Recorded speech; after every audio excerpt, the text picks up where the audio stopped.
Hi everyone, Sister Shauna here with Love in the Pot, and I'd like to welcome you to my kitchen.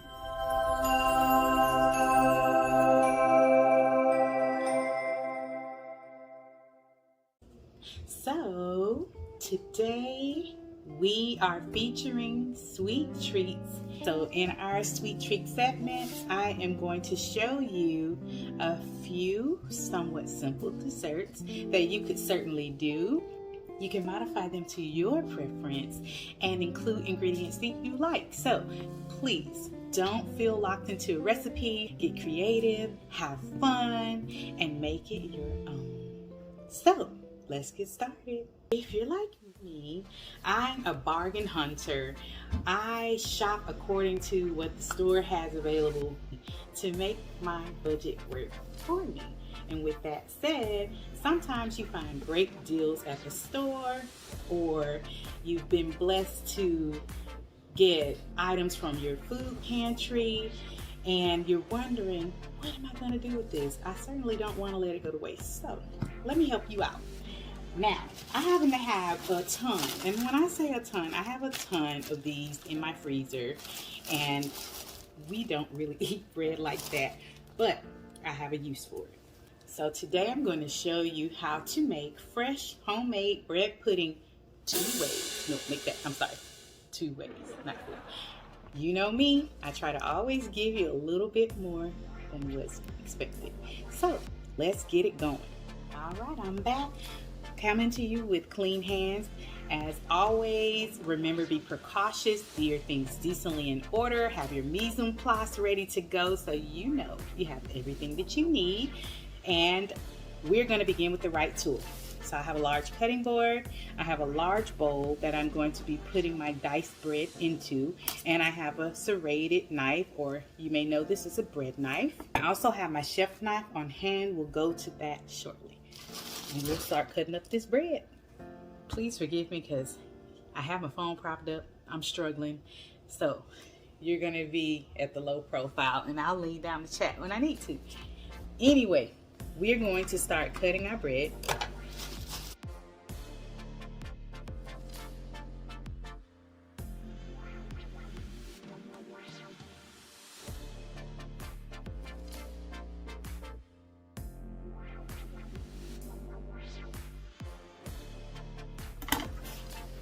Okay, as you can see, the key is consistent cuts. They should all be relatively the same size. Use that serrated knife so it doesn't smash your bread too badly. And this is perfect for day-old bread. It's excellent for bread pudding. Matter of fact, it's recommended. Fresh bread will be too soft and it will get mushy and the texture will be too gummy. So this is best with day-old bread, or even you can dry it out in the oven if it's fresh, like you want to make bread pudding and all they have is fresh. So you can certainly manipulate the bread accordingly. These are really big buns. It's a pack of 8. And because today I'm going to show you 2 variations of bread pudding, I'm going to go with 1.5 bags. But for a normal size family, 1 bag of these big buns is more than enough. Also, typically when I'm making bread pudding, I look for an egg-based bread like brioche or some sort of butter bread or challah bread. Those are really nice because they have that extra egg content. But that's okay because you can just add more egg when you're making the batter if that's not the case. So be smart, be frugal, and manipulate your ingredients to get something special. All right, let's keep it going. And just make consistent cuts. Doesn't have to be perfect. It's going to smash up a little bit anyway. But you don't want to cut it too small, or by the time you stir it around, it's going to be all mush.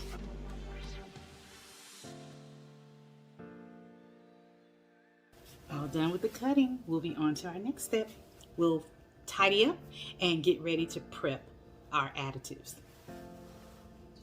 Here's my cubed bread. I know, it looks like so much. It's gonna shrink down a bit once it's moist. We are going to make it 2 ways, as I said. If you check out my how to make amazing pancakes, I have some great tips in there, as well as a simple microwave chocolate ganache, which I will be featuring in this dessert. So I happen to have a little bit of that left over, so we're going to utilize it and repurpose it in another dessert. Waste not, want not. Click here and check that video out. Now, back to today's recipe. I am going to start with the base, and then I'm going to split it 2 ways to add my separate ingredients. We're going to do one chocolate bread pudding, or like a swirl. I'm going to add a little ganache into the mix, and then I'm going to serve it with melted ganache, and then I'll add a little bit of chocolate chip into that mix. And then for our second variation, I'm going to do an apple.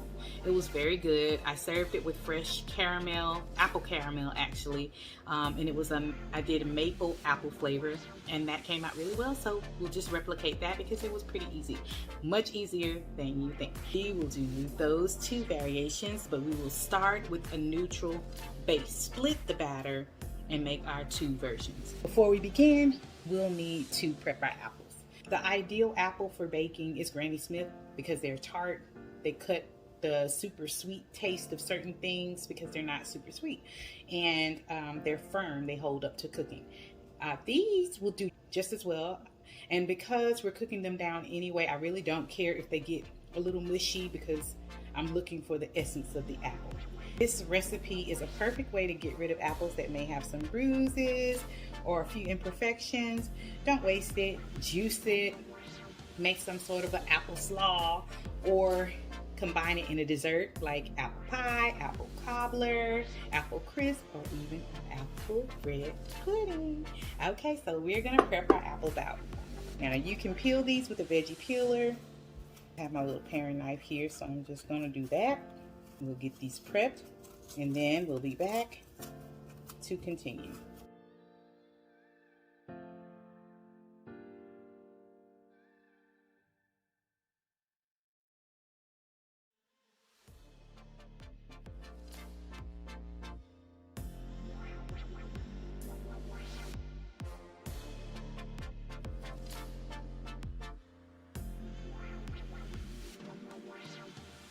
Moving to my chef's knife. I'm going to cut the apple in half.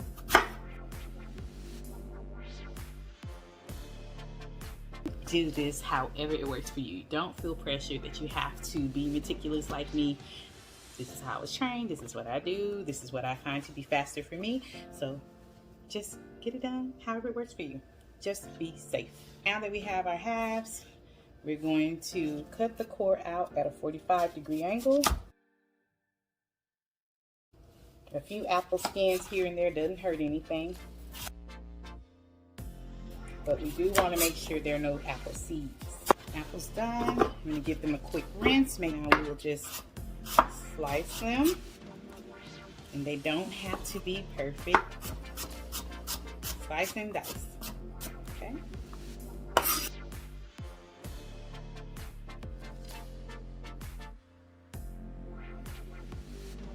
If you don't like big apple humps, you can certainly cut them smaller. You are in control.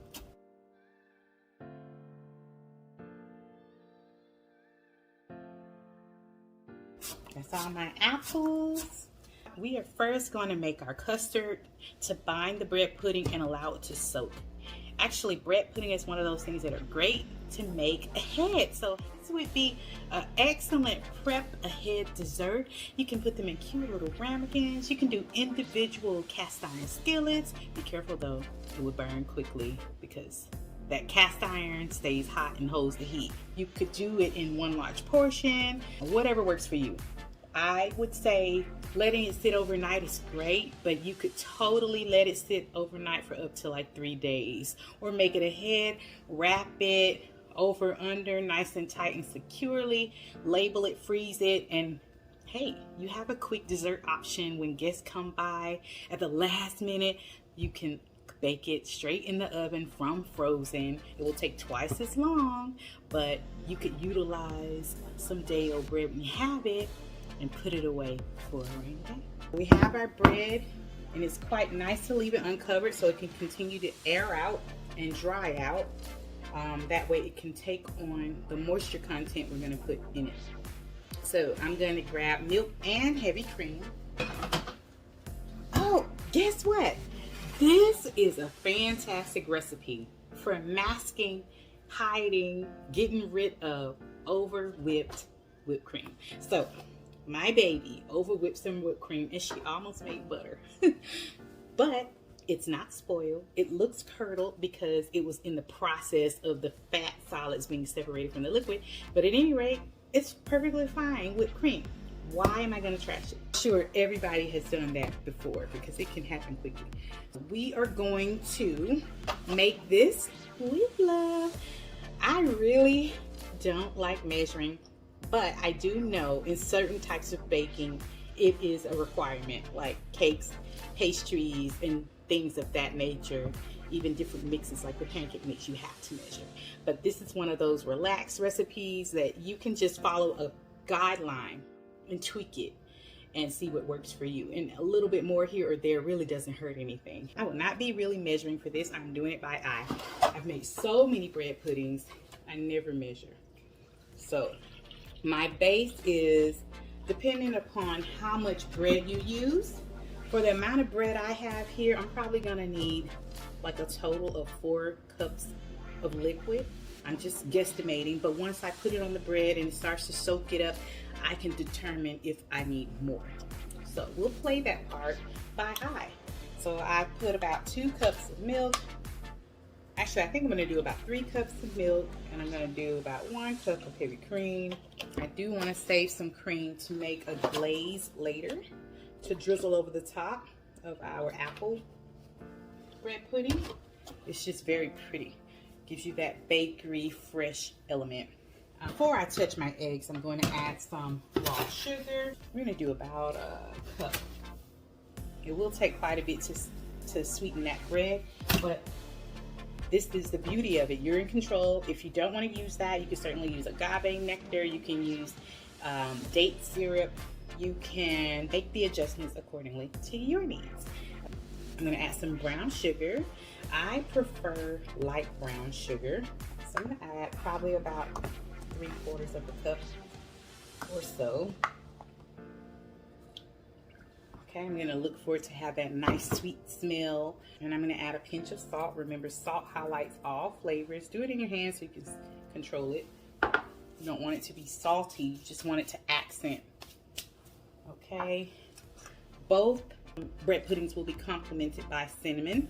So I'm going to add a little bit of cinnamon. The apple one I'll actually add more. And I'm going to add a little vanilla extract, probably about a teaspoon worth. And now at this point I'm going to smell it. I don't really smell the vanilla, so I'm going to add a little more. So just go more like a tablespoon of vanilla.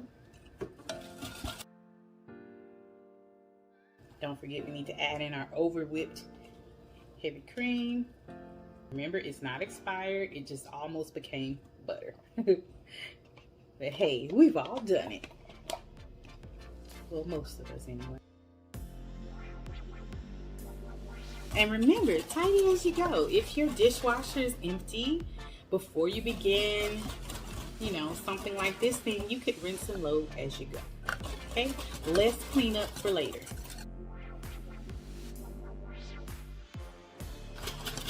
And now that we've added our flavorings, now I'm going to deal with the egg. I prefer to deal with the eggs after I've dealt with everything else so I can wash up and I'm less likely to cross-contaminate. Remember, your family's safety is in your hands.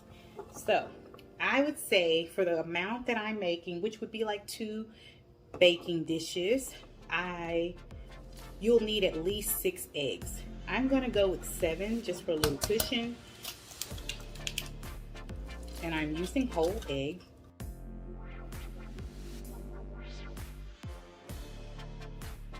Back, clean hands. Now we're gonna bind our eggs into our mix. Now it's actually becoming a custard. Well, really, one thing I should have showed you, I totally kind of did this backwards, but one good thing to do is to ripen the egg. And I forgot, but it's still going to be good. But you should beat the egg and the sugar together until they're pale, and then add the liquid.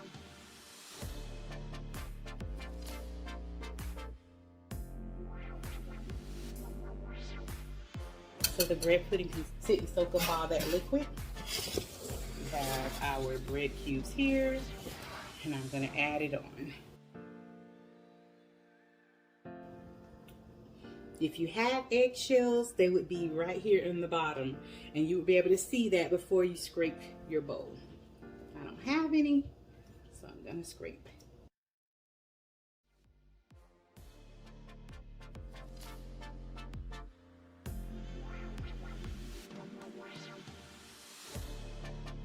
You do not want to mush it up too much.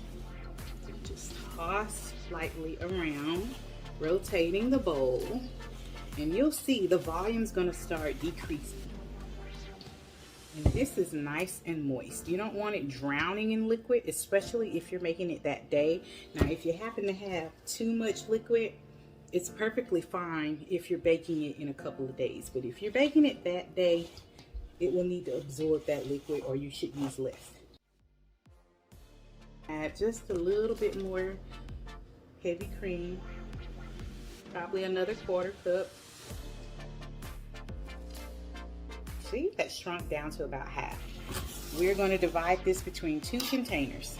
I'm going to do one in a rustic cast iron to show you that nice rustic style presentation, and then we'll do our chocolate in this. Hey everybody, before we go to the cooktop, I want to let you know that I'm going to add a little handful of chocolate chip. I also have my melted chocolate ganache. I'm going to first add my chocolate chips, bind those in. Remember, don't handle it too roughly at this point because the bread is in moisture and it's going to start getting very smushy. So see, just mixing that around. I'm going to add my drizzle of chocolate, and I'm not really going to stir it in because I want it to be marbled in there. And I'm going to serve it with that as well. So, meet you at the cooktop for us to brown apples and start the apple caramel. All right, let's go. I'm back at the cooktop and I have my cast iron skillet. We are going to brown the apples, get some flavor in them, and then just mix it up and bake it right in the cast iron. So we're gonna start that by turning it on medium low. I'm gonna add some butter, like a little pat of butter, maybe about a tablespoon worth. I have my apples. I have some maple extract, vanilla extract, cinnamon, and salt, as well as brown sugar, which I'll add as I need it for our caramel. I also have a little bit of regular sugar. We're going to use half regular sugar, half brown sugar to form our caramel. So right now our butter is melting, and we're going to get ready to fry up our apples. If you don't want to use butter, you can use coconut oil, use something neutral. And I honestly recommend butter in a case like this because you need that flavor. Baked goods is one of those things that I don't skimp on the butter. Okay, so I'm going to take 2/3 of these apples for our apple bread pudding, and the remaining third I will use for apple caramel.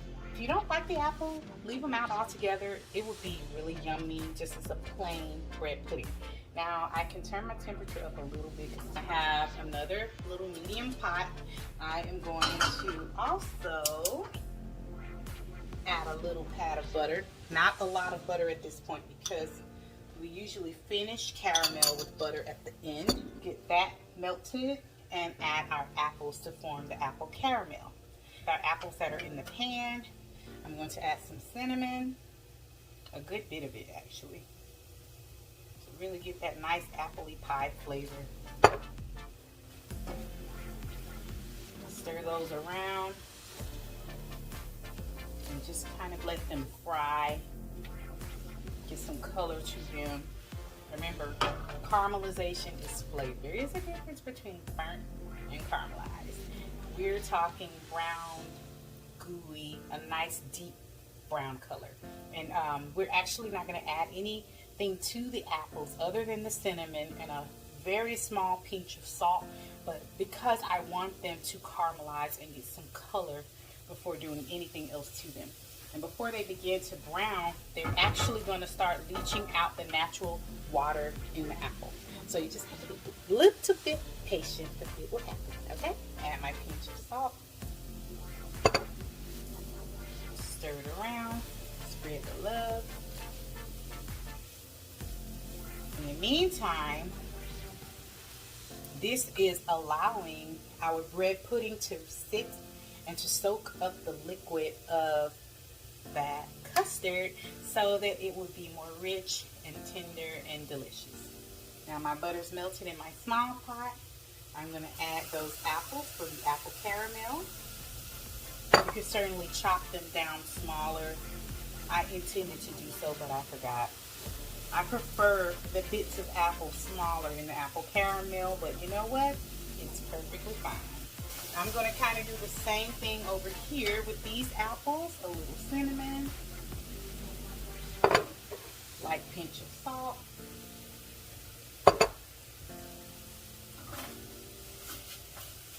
and just let them wake up. You can even, to your caramel or your apple base, add like bourbon, some nice rum to get a deeper flavor. I'm going to bring you in so you can see what we're looking at here.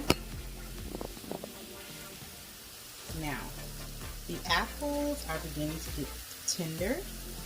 The liquids are starting to cook out, but they have not yet began to caramelize. So I'm waiting for them to start getting some color. Over here, now it's going to take a little longer because I have less fat in the pot, but they are starting to cook down a little, and they're getting a little bit of browning on them as well. This is almost there. It's going to cook again in the oven, but I really just want them to get some color. So I'm going to turn the temperature up a little bit more. As far as this one, we'll rush the process and let them get a little bit of forced caramelization from the sugar. So I put about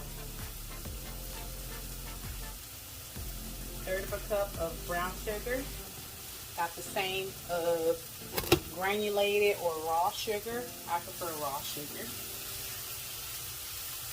smells really good. See, our caramel apples are starting to cook down in that sugar. Here we go. We're getting browning on our skillet apples. So now I want to add just a little bit of brown sugar to that as well to help it get a little brown and gooey. Turn the skillet down at this point. And I'm going to add a splash of water to the apples going into our bread pudding. And let that just cook down a little till it's tender. The sugar has melted in our caramel, and I'm going to begin to add the liquid. In this pot, the apples have become browned and tender, so I achieved flavor, and I added maybe about 4 tablespoons or so of water, and I'm just going to let them get tender in that. Matter of fact, let's add this to our caramel. I'm going to add about a cup of water. Now, once we've added that water, we're going to give it a little stir gently, because you really don't want to incorporate air in your caramel and it will form a lot of sugar crystals. And we don't want that. Let me show you our progress. See the apples, the liquid's almost evaporated out. I'm just looking to cook the liquid out of them. And here our caramel is pretty much a very watery like liquid right now. I stirred it around until I didn't feel any more crusty sugar at the bottom, I added a tiny splash of lemon juice, like 1/8 of a teaspoon, and I'm just going to now let it come to a boil, and I'm not going to mess with it because you don't want sugar crystals to form. I was going to mix them throughout, but now I'm just going to leave them at the bottom. So that'll turn into a nice, gooey, caramelized component at the bottom of the bread pudding, like upside down pineapple. Okay, because I'm doing that, I'm gonna add a little sprinkle of sugar to help that continue the process. Okay, and we'll grab our bread pudding. I actually made a mistake. I put this one in the container for the chocolate one, totally forgetting that I wanted to do the apple one in the skillet. So at any rate, I'm going to add this here, and then I will add the chocolate one to this container because I want the regulated heat for the apples in this one so that my chocolate does not burn. Just make sure all the surface is covered for the most part on the apple. The little's peeking through, that's okay. I like to have the variation with the edges poking up, gives it that rustic element, and they're also going to get some crunchy bits, so the little edges that are poking out will get crusty, and it'll be a nice contrast of texture. So just washed up because this has egg in it, and I would like to make a little bit of cinnamon sugar to sprinkle over the top. That's one of the baker's trick. It doesn't have to be cinnamon sugar, but a little light dusting of sugar over the top. About a teaspoon of granulated sugar. I'm going to add to that some cinnamon, give or take however much you like. If you don't like cinnamon very much, you can go light on it. And if you don't want it, you don't have to use it. Give it a light dusting over the top. I'm going to do just a few little clusters here and there of brown sugar sprinkle over the top to make sure we get that nice gooey nutty texture. But I'm also making caramel, so that step isn't necessary. Another thing I like to do with bread pudding is cover it with foil, and that will allow it to steam, poof up, and once it's poofed, you know it's almost done. And it should not wiggle. It's kind of hard to tell with the bread, but it looks squishy and pasty. You know that the egg is not cooked, but once it's set, it will be poofed and kind of slightly bounce back. When you touch it, you'll know that it's done. A great way to go by really is once it starts to poof and souffle up, you know the eggs have been activated and have began to cook. So once it poofs, I like to uncover it and allow it to continue browning. So at this stage, I'm going to tint it with foil. I'm going to rub the foil with a little butter so that it will release from my bread pudding and won't rip up my pretty topping. And then we will finish it off in the oven for like the last 8 to 10 minutes of cooking uncovered. Okay, got my buttered foil and a lightly tint. Remember, we did use the cast iron earlier to brown the apples, so it may still be a little bit warm, so just always be precautious when working in the kitchen. Also, I had some cinnamon sticks, so I added one to my little caramel sauce. Now this is loosely tinted. I'm going to go ahead and get him in the oven. It will probably go pretty quickly because it is a cast iron skillet and it cooks thoroughly and evenly. So we'll say that one, we'll check it in about 15 minutes. I have my oven. It was already preheated to 350 degrees. So that guy's ready to roll. Now while our caramel is going, we'll continue to get our chocolate one in the oven. So I have my baking dish. Remember my mishap earlier, but hey, it's usually never too late to fix it. Just try to discover the problem before you put it in the oven.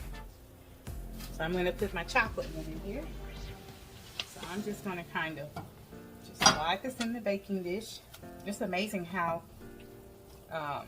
much shrinkage there is once you add that liquid. It's had a good 15 minutes to sit and soak up that liquid.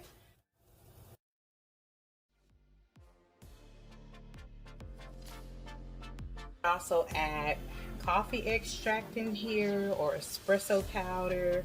Remember, a little goes a long way, but it's complementary to chocolate. So now we're going to also do the same process and tint this with the buttered foil. In the oven it goes. We're almost done in the home stretch. Both of our bread puddings are in the oven. They should take about 15 minutes to start, then I'll take a look. Especially that cast iron one will probably go faster because it's in cast iron. Our caramel has evaporated down to about halfway. I'm going to add about half a teaspoon of maple extract, and I'm going to check the consistency. Try not to disturb it too much. It's still pretty loose. It tastes good. Okay, so we'll let that go a little bit longer, maybe about 3 more minutes, and then we'll finish it with some cream. What you're looking for is for it to taste a little less sweet and for the flavors to deepen. So as it's boiling, the sugars are also slowly browning, even in the liquid. That's how it's a caramel. And we finish it with cream at the end. So I just tasted it. It's nice. I taste the cinnamon, I taste the maple, I taste a wink of the apple, but I want the caramel to kind of intensify. So I'm going to let this cook for another about 2 to 3 minutes, and then we'll add our cream. I'm going to tidy up while we're waiting. Okay? There's always something to do. Okay, family, we're really close now. I'm going to let you take a look at the caramel. It's foamy. It's reduced down to about 1/3 of that pot.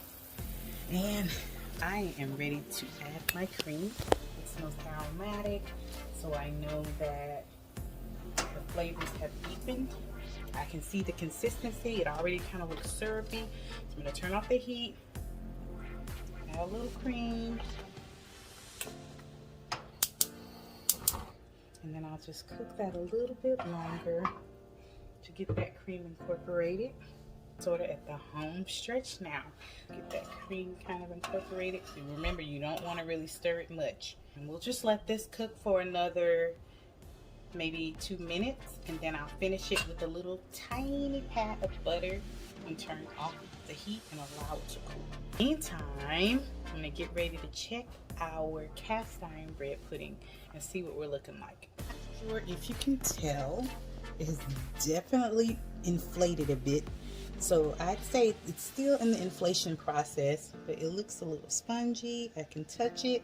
It doesn't smash out liquid, but it's firm. It bounces back. It wiggles. It doesn't jiggle.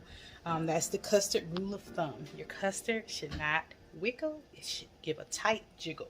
So I know I'm almost there. Cover it up for about 3 more minutes and then uncover to let it finish. Hey, okay, we're almost done.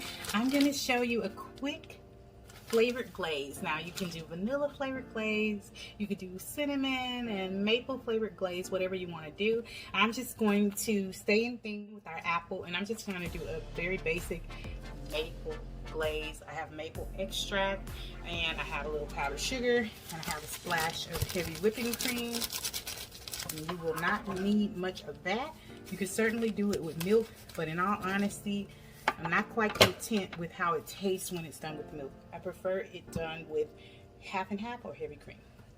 So I'm only making a little bit to drizzle over the top, just like that quote unquote icing on the cake. So we'll take maybe about 1/2 cup or so.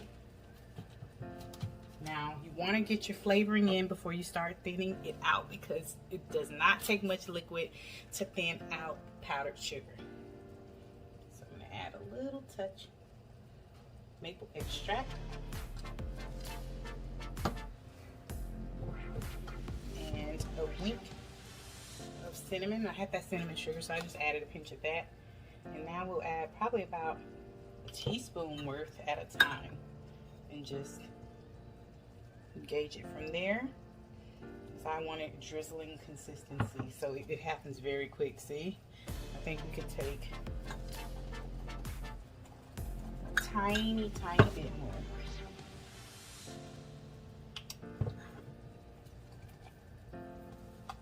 See how easy that was? So that vanilla glaze icing that's put on your favorite treats like donuts and certain baked goods, that's all it is. By the way, I've turned off my caramel. It's cooling. And I'm going to whisk some butter into that in a moment. This is done. So we'll set that to the side. Put up our cream, and at this point I'm going to uncover our bread puddings, let them crust over on the top or until they're crusty, they're set. It's no more liquid lingering in there. Now mind you, the glass container will likely take longer, but that cast iron is going to cook like in half the time because it's cast iron. So at the end you want that nice golden crusty effect, and what you don't want to see is liquid lingering around. Because if there's still liquid there, it's not done. It needs to have time to absorb that, or either you put it in the oven before it can soak it all up. But you just want to ensure that the egg is done. Once it's inflated, you know it's pretty much there, and you should give the pan a little jiggle using your hot hands. And if it does not wiggle and it gives you a very tight jiggle, like snaps back into place, the custard is set. So that means the egg is cooked. So at that point you can uncover and let it crust in the oven. Give it another 3 to 5 minutes or so, and boom, it's done. Okay, let's take a closer look. Now, look at that. It's totally puffed up. It's set. There's no wet rippliness going on. See? Very, very tight jiggle. You see it snap back? That's what you're looking for when you cook a cheesecake or any type of custard. It should snap back and it should not be wobbly. Now I've uncovered it. I'm going to throw it in the oven to finish baking. And while I have you here, I'm going to show you the finished caramel. As you can see, it's browned, it's thick, saucy. Now mind you, it's going to be even tighter than this because right now it's extremely hot. You do not want to touch hot sugar. Let me tell you, you would really, really burn yourself badly. So we're going to let that cool, and keep in mind that you do not want to cover it. Like, you're going to store the excess away in a little jar. You will want it the next day. You could serve it over pancakes if you have extra, or with the remainder of your bread pudding dessert. However, your caramel will crystallize if water gets into it. So steam and condensation all converts to water. So we're going to let it fully cool before we cover it. Okay, so I am going to jar it up. I'm just not going to put the lid on until it is 100% room temperature, which will take a while because it's hot sugar. Okay, so I want to show you the difference. I don't know if you can tell from here, but it's almost done, but it's not as set. There's liquid in there. It's a little juicy. It's still wiggly. It's still not set. You see that? All that wiggling. You don't want that. That is a sign it is not done yet. Our first bread pudding is all done. As suspected, the cast iron totally cooked way faster than the one in the glass dish. Our cast iron caramel apple bread pudding took about 20 to 25 minutes. There is our beautiful bread pudding. It's crusty.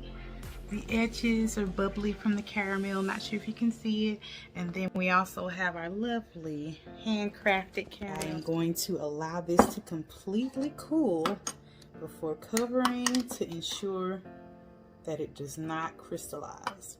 Remember, hot sugar is really hot, and it's going to thicken a little bit more as it cools. So as you're cooking it, you don't want to cook it down to the point that is so thick that it will not be a nice consistency once it's done cooling. So consider it's going to nearly double in thickness once it cools. Here we are.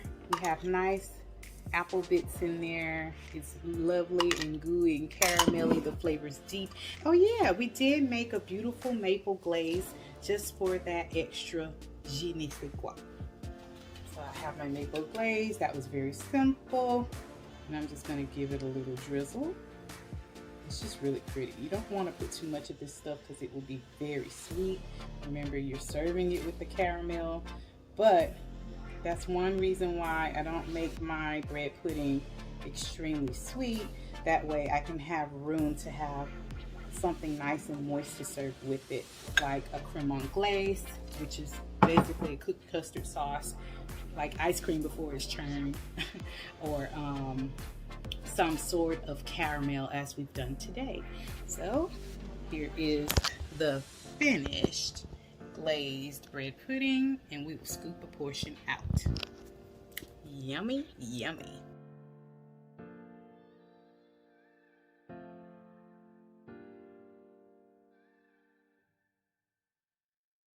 You can get pretty creative and use those things that we come across to our benefit.